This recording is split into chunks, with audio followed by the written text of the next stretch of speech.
Yeah, they said that the Republicans were just old white rich men. We're old white rich men. Yet you voted for it.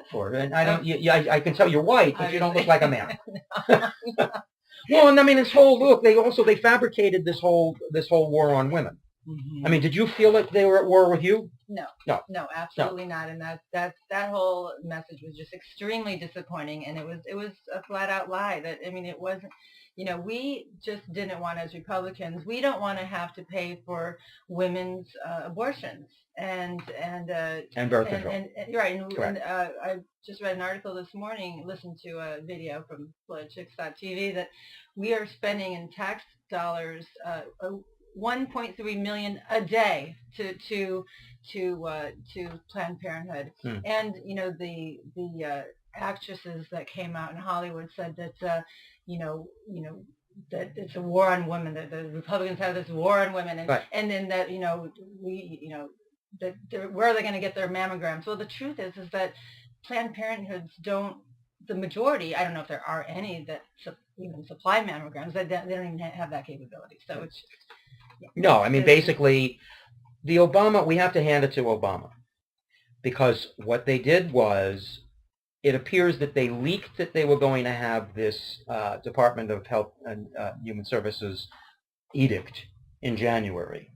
They leaked it conceivably to the Washington Post and conceivably to George Stephanopoulos of ABC. Okay, because Republicans were not, at their debates, we were not talking about birth control. No, birth control was not an issue.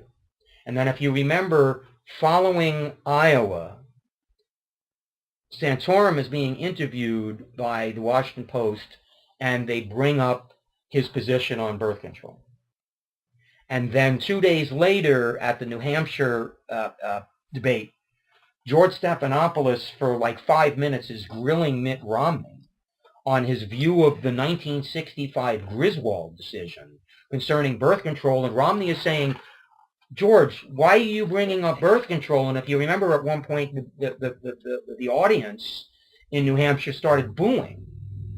Okay, well then what? 12 days later, all of a sudden, we get this edict about birth control. So it was fairly clear that the media was sent out to get Romney and Santorum on the record concerning birth control. Obama issues this edict that they knew Republicans were going to push back on.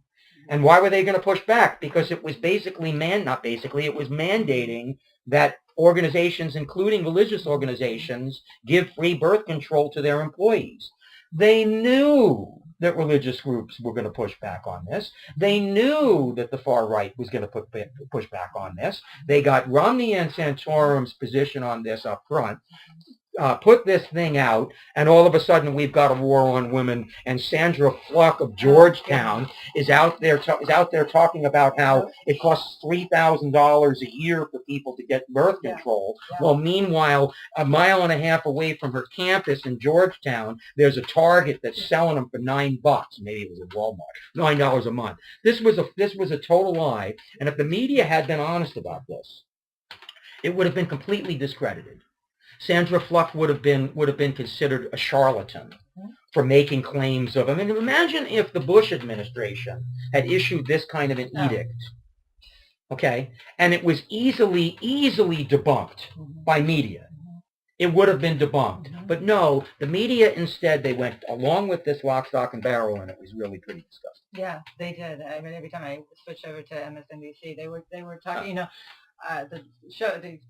What I watch, we talk about the real issues, the economy and loss of jobs, the job rate, and every time I switch over there, they were. This is like right before the election. They're just talking about abortions and that how we're pro-life and how that we want to stop abortions from happening and not give women a choice. It was appalling. Yeah. And I women, I think I would hope that most women care more about having a job than the government paying for their birth control. Well, the gender gap was the biggest in any election that we've ever seen. Now it turns out I think that Obama got more women, I believe, in 2008 as a percentage than he did this time. But the gender gap, maybe I'm getting that wrong.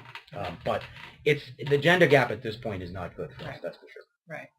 We need to work on that. We do. And we need to work on it now. Yeah. Now is the time, not in 2016. Now. Right. Now there's consequences for elections. Yeah. What do you think the consequences of this election will be? I think that potentially, initially, the only thing real big for us is that Obamacare is going to be implemented. And there's a lot of discussion. There are entities that are trying to get the states to not accept the exchanges so that Obamacare won't be operative in the states. I'm not sure how well that's going to work. I'm not necessarily even sure if I'm for that. I'm not opposed to it, but elections do have consequences. We had a Supreme Court, sadly, state in the summer that Obamacare was constitutional, and then the people came out and they voted for the man who created Obamacare. The people at this point seem to have spoken and said that this is what they want. Polls now are certainly showing at least a plurality, if not a majority, beginning to favor this, and you could make the case that that's possibly why Obama did so well.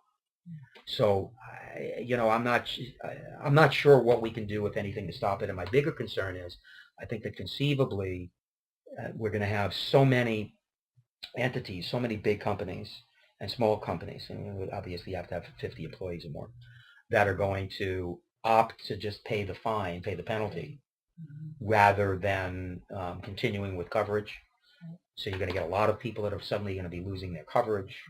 And I think that when that happens, if you get enough people that that's happened to, it wouldn't surprise me if the next push by Obama, especially if he were to, if the Democrats were to win the midterms in 2014, say, okay, now we have to go for universal. We thought this was going to work, but companies were smarter than we are. They're all paying the penalty, so this isn't working. And the penalty doesn't give us enough money to give everybody insurance. So, and by the way, the one thing that nobody talks about in the implementation is that what the Supreme Court did strike down was the Medicaid aspect of Obamacare, and that you can't, I'm trying to remember the specifics of this, but something to the effect of you can't be reducing, or you can't be compelling states to offer to participate in the exchanges by threatening to cut off their Medicaid funding. So since they said that, and that was going to be a big component here, there may be some problems in the implementation. And the problem that I've got with that is it opens up the possibility that, okay, now we need universal. Sorry, this didn't work. And that's what they want. So should be an even scarier thought. Yeah. Okay, now to change the subject. Yeah. I know this is something that you've written about. Yeah. Benghazi. Yeah. Do you think we're ever going to get to the truth about Benghazi? No. Or has it just been turned into a sex scandal? Yeah, I think that the sex scandal helps the administration at this point because it's completely distorted the message. And I'm not sure that the media is ever going to be honest about it, because, I mean, you've got media figures that are basically saying that this is a witch hunt, that there's nothing there. And now that they're all on board with Susan Rice becoming Secretary of State, they all feel the need to protect her. So they're not going to want the truth to come out if it has any negative reflection on her. Or I'm not so sure that they're concerned with Obama at this point, because he doesn't have to be elected. So negative reflection on him, they might not be as concerned with. Right now, their concern is Susan Rice, and their concern is Hillary Clinton, because they say Susan is Secretary of State and Hillary is the next president. So I'm not sure. I mean, we may get some of the truth from Congress, but I'm not sure how the media are going to report it, if at all. Fox will report it. The conservative press will report it. MSNBC certainly won't. I mean, I'm sure you heard. I wrote about this yesterday. The Pew Research Center identified that in the last week of the campaign, MSNBC did 0 reports that were negative towards Obama and 0 that were positive towards Romney. Right. Shocking. Yeah. Crazy. Yeah. Yeah, and they call themselves a news network. Right, Yeah. right. Are we not surprised? And didn't Chris Matthews block you from Twitter? Oh yeah, no, Chris. It's kind of your claim to fame. Yeah, Chris no, Matthews Chris. and, No, actually, all of the MSNBC would block me. I don't think Rachel blocks me, and I don't think O'Donnell blocks me either. So let me take that back. But Bashir blocks me. Matthews blocks me. I think Ed Schultz blocks me too. Yeah. Yeah. It's a badge of honor. Congratulations on that. No, yeah. Hey, thank you so much for your time, Noel. My pleasure. I really appreciate it. My pleasure. Keep doing what you're doing. We need more people out there busting the news and uncovering liberal media bias and giving us the truth. Sounds good. Thank you Mm-hmm. so much. And thank you for joining us here, Politichick.tv.